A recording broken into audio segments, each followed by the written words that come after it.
Thank you, everybody, for joining us today on this virtual tour of elegant New York.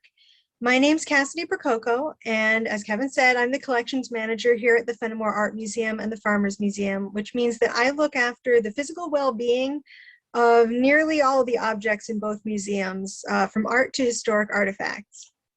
But my specialty is in historic fashion. I was very happy to curate this exhibition, which highlights some of the most glamorous items in our extensive collection of clothing and textiles. As the exhibition has sadly by now been taken down, I am also very happy to be able to share it more widely through this virtual tour. I do want to note that I'm going to be going at a pretty good clip in order to touch on all the garments in the time allotted. And before we look at any of these glamorous garments, I would like to recognize the Haudenosaunee people on whose ancestral homeland the museum is located. The exhibition Elegant New York is organized as a kind of showcase for the work of dressmakers and tailors of New York State. When it comes to high-end fashion in the 19th and 20th centuries, people tend to think of Paris as the only place it could be purchased. However, very few Americans, even the wealthiest, had entirely Parisian wardrobes. There were plenty of amazing craftspeople outside of Paris, particularly in New York City, who also catered to the elite. And even at less elite levels of society, in the city and in smaller cities and towns across the state, we can find many examples of exceptional work.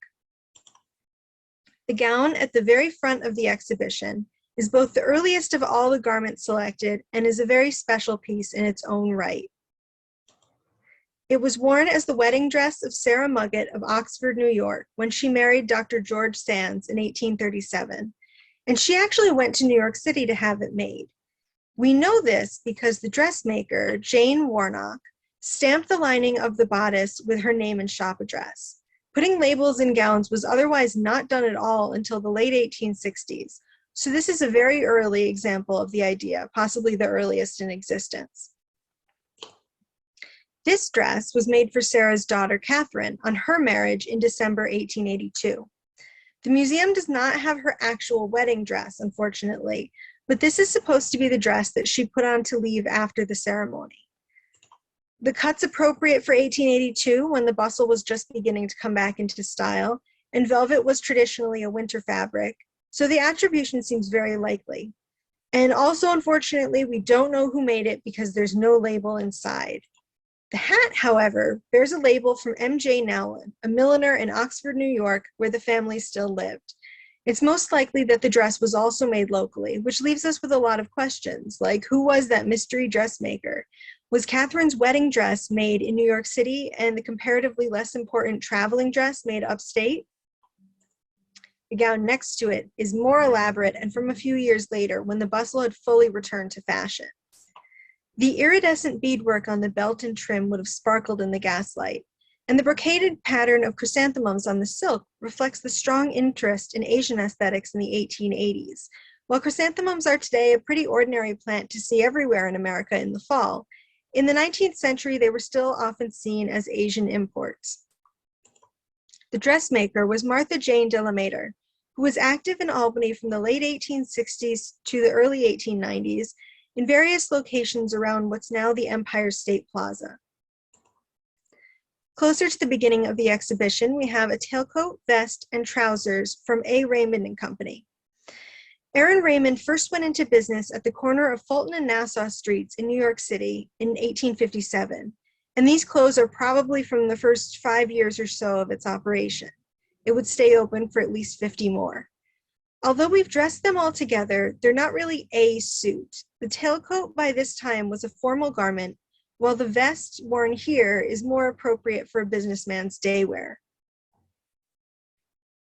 The maker of the gown on the right, Mrs. Catherine Tracy, only seems to be listed in New York City business directories in the early to mid 1890s, which is interesting because this dress seems to be from closer to the turn of the century, maybe 1899 or 1900.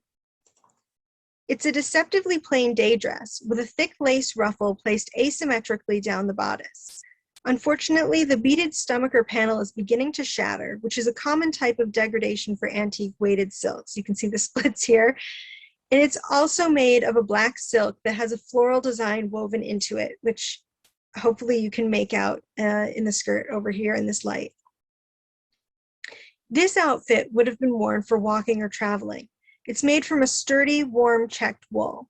It's not a coat, though, it's a dress. That green that you see at the neckline is just a dicky meant to make it look as though there's a bodice beneath.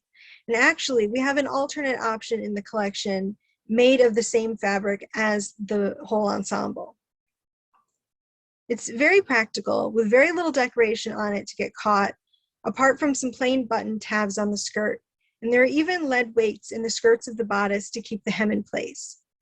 The suit has a tag that says Feely and Pollinger, which turned out to lead to an interesting place. Mary Feely was a dressmaker and John Pollinger was a ladies' tailor, which is a different thing. Traditionally, tailors made men's suits using tailoring techniques, and dressmakers made women's clothes using dressmaking techniques. Women's clothes that were more like suits, ensembles like this, or riding habits, were then usually made by tailors with those tailoring techniques. And in teaming up briefly in the early 1890s, Feely and Pollinger were able to provide both types of clothing to their clients at the same time. I want to note that the striped lining you can see here is characteristic of tailoring, not dressmaking, because the fact that it completely hides the interior of the bodice is very different from what dressmakers did, which usually left the inner workings of the dress visible, as you can see here. Now we're starting to get to some of the more exciting gowns in the exhibition. Two pieces, one just a bodice and one a full gown, have fairly plain labels which simply state Mosier, Utica, New York. Mosier and other slight variations of that name are extremely common surnames in the Northeast, especially in upstate New York. But by looking at Utica business directories of the period, I was able to find out that there were 3 women with that surname who were working as dressmakers, living at the same address on Chatham Street, which is now called Linwood Place. One of the gowns made by the Mosiers dates to the very beginning of the 20th century. The lining, which you could see in the previous picture, is almost completely shattered, so unfortunately we weren't able to dress it on a mannequin, and we had to leave the skirt in storage. The light green color is just as bright as it was when the gown was made, and reflects the synthetic dyes that had been fashionable since their invention in the mid to late 19th century. It's also an excellent example of the cut of early Edwardian dress, with a bloused front that would have hung over the waistband and sash when worn, and with sleeves, or ruffles, sort of like sleeves, that are narrow at the shoulder and flare out beneath it. This is the other Mosier gown in our collection. It presented some difficulty in dating, such that even now I'm not quite certain whether I made the right call for its label. This kind of trouble isn't something that the public frequently gets to hear about, so I thought I'd go into some detail for you. The trumpet-shaped skirt with a long train was fashionable in the same time period as the green gown, about 1900 to 1905. However, it was also fashionable in the late 1870s, and unfortunately, this is a range of time that the Mosiers were active as dressmakers. The bodice is fitted to the body and ends at a point in the waist in front, which tends to point toward the earlier date as well.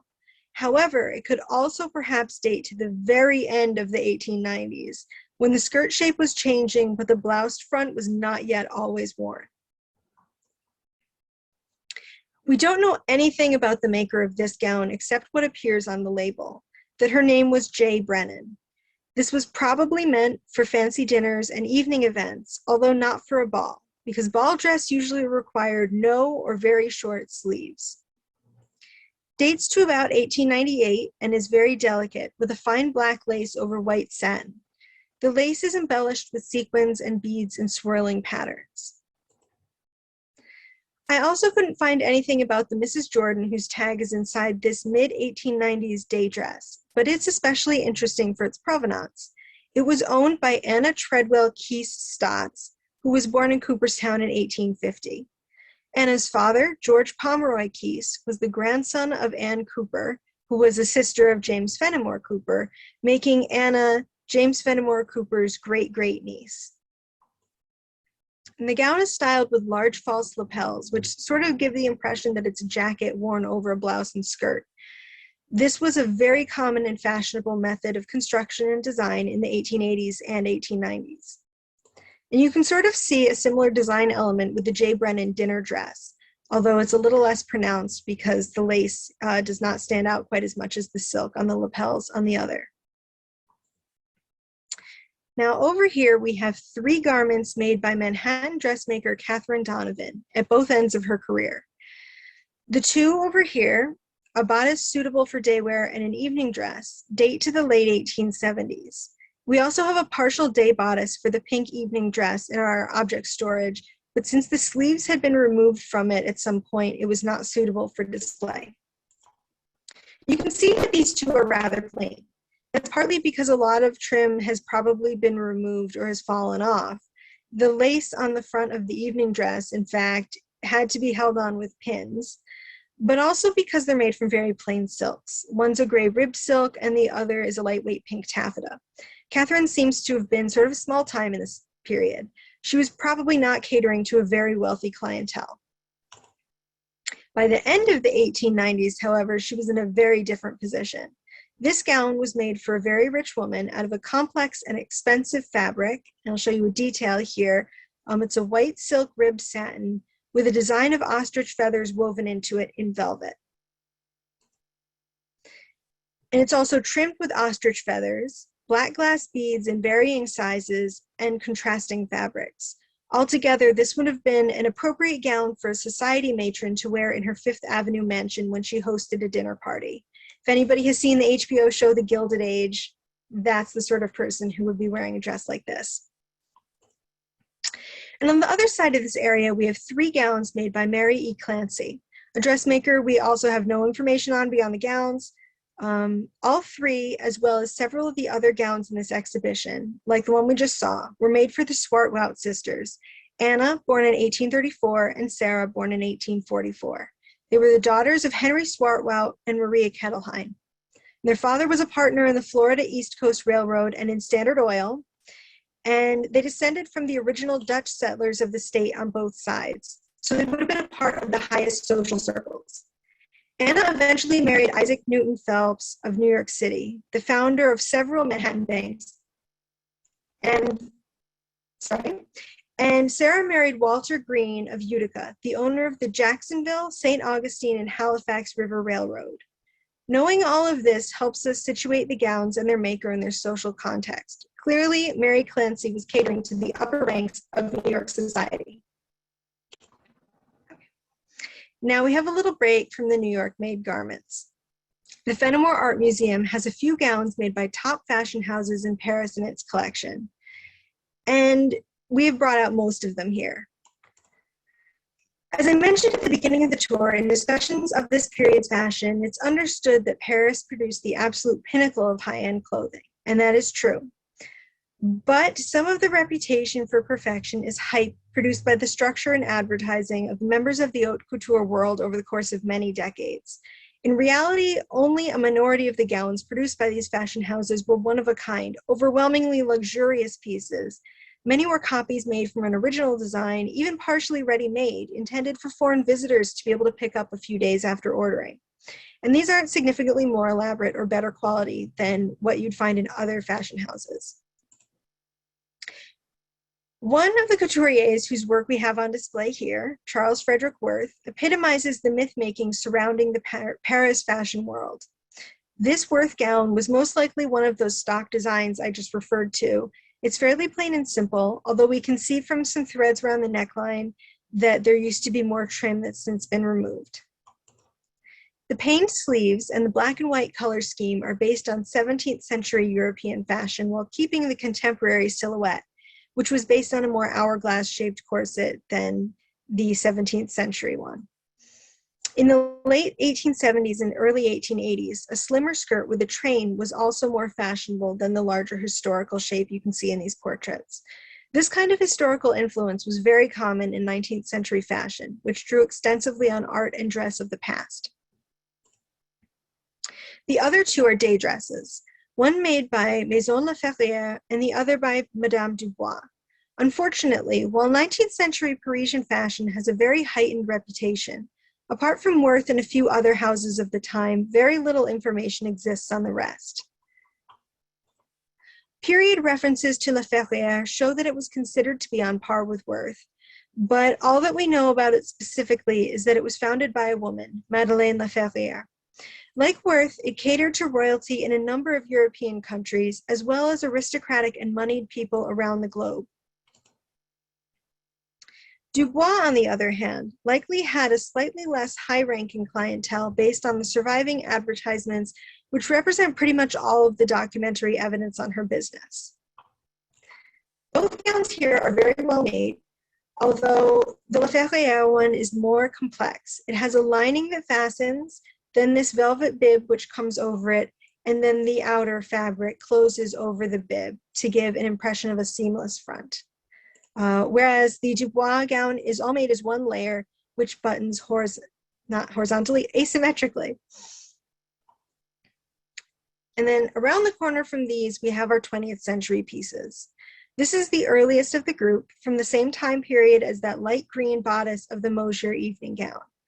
Made by Mary or Marion Davy at the end of her career around 1903, it's a day dress with long sleeves made out of a lightweight black silk taffeta with white taffeta inserts to form a design on the bodice and skirt. And I love this design because it strongly reflects the dominant art movement at the time, Art Nouveau, which was based on sinuous organic flower and plant forms that became popular in the 1890s and lasted into the 1900s. Here are a few examples of it in different types of design and different materials. And we can also see it reflected in clothing from this period as well, particularly in the belled sleeves and bloused bodices, but also in choices made to decorate them, as here.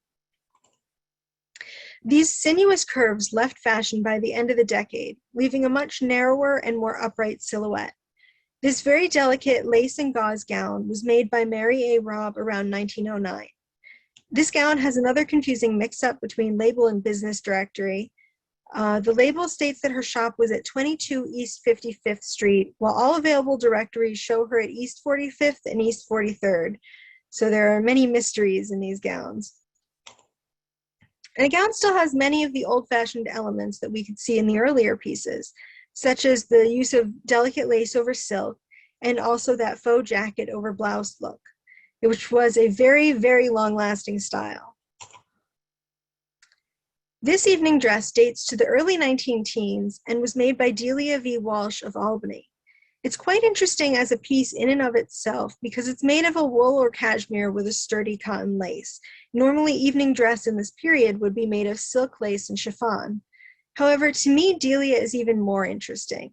She worked as a dressmaker in Albany from 1893 to 1935 based on business directories, an impressively long career in general at over 40 years, but in fashion, this specific period covers a time of enormous change. To remain in business from the end of the Victorian period through the Edwardian era and the Jazz Age, from the age of about 25 to her late 60s, she would have had to be very adaptable and constantly learning new techniques, as well as being able to question her own standards of what counted as normal women's dress, as you can see from this timeline here. Delia's is also the latest custom-made garment in the exhibition, which makes sense because in the early 20th century, the ready-made garment trade was increasing in scope. So our last garment is actually a mass-produced men's coat made for an Oneonta store called Fashion Clothes that was open in the 1950s. Placed at the end here, I think it makes a good comparison with the A. Raymond & Co. clothing from the beginning, to show the similarities and changes over the entire time period of the exhibition.